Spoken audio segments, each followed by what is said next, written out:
Coach Reed, after last game, after the win, said complimented the staff or offensive staff for coming together, coming up with solutions. Can you just go over like the last week and what you guys did to kind of come together in that week after the Raiders loss? Yeah, I mean, at the end of the day, we wanted to be able to get the guys to go out, play fast, be confident, and all those things. And so we simplified some things, let the guys go, get out, get set, go play. I thought they did. I thought the guys, they ended up executing the plan, and we were very efficient. I feel like as an offense, and that was, a lot of us just trying to let them go play. Is that the same this week when you've got a different cast of characters, not all the starters are playing? Yeah, you always want, at the end of the day, you want the guys to be able to go do that. And whether it's the starters, whether it's other guys, and at the end of the day, let them go play. And that's really, what the plan is. How different is Gabbard in the way he throws a pass? And is it as hard as Mahomes? And what do you have to adjust to for his style? Yeah, Blaine, he's a smart guy. He's seen a lot of football. He's been in some different offenses. So I think from that standpoint, just he's good with seeing the field, seeing the progressions and all that. Arm talent is there. It's a little different than Pat, but it's definitely they have their strengths. But it's similar. Matt talked about being proud of Patrick kind of rewiring what he does based off of this year's team to play complementary football. I was wondering how many of those conversations have taken place for him to maybe do something differently this year based off of the defense. Yeah, I think that's a constant, conversation that we have.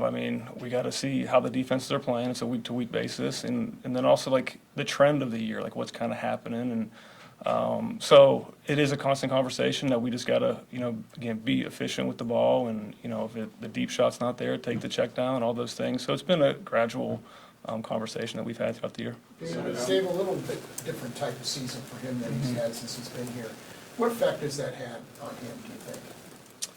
At the end of the day, Pat's competitive and he wants to win. And, we've had, success. We've had the opportunity to win the West here. So I feel like, from his standpoint, that's all he wants to do. He just wants to win. And so regardless of how that's done, whether it's thrown for a lot, whether we got to hand the ball out, whatever it may be, at the end of the day, he wants to win. And, we've been able to do that.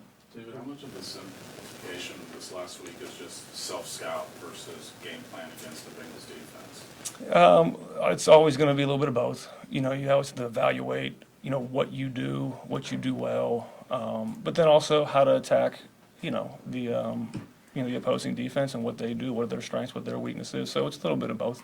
Last two. Go ahead, sorry. Coach, how different, I know you got Blaine Gabbert playing, right? That's different, but for you and your duties, knowing that the game doesn't count in the stand, it count as far as the playoffs on the side, you picking up some extra duties, looking ahead, or is Andy going to change who's calling plays, who's doing different things? Is anything going to be a little bit of an experiment this week since you have this kind of unique opportunity? Yeah, well, at the end of the day, you want the guys to go out and play, the guys that are out there. So we got to give them our best. We expect the same out of them. So there are guys that are able to get ahead on certain things that have those roles. But as far as myself, it's the Chargers and getting Blaine and Chris, those guys ready to roll. Last one, Nate. David, what have you learned most about Patrick this year? I would say adaptability.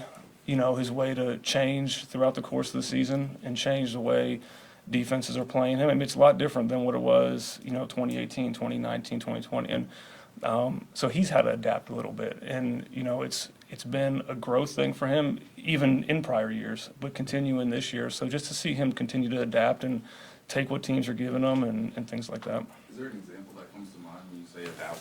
I would say just being more patient. I think would be the big thing, as far as, going through progressions. And like I said, if the big play's not there, there's no problem checking it down and letting the guys go. Thanks, everybody. Thank you, Thanks. Coach.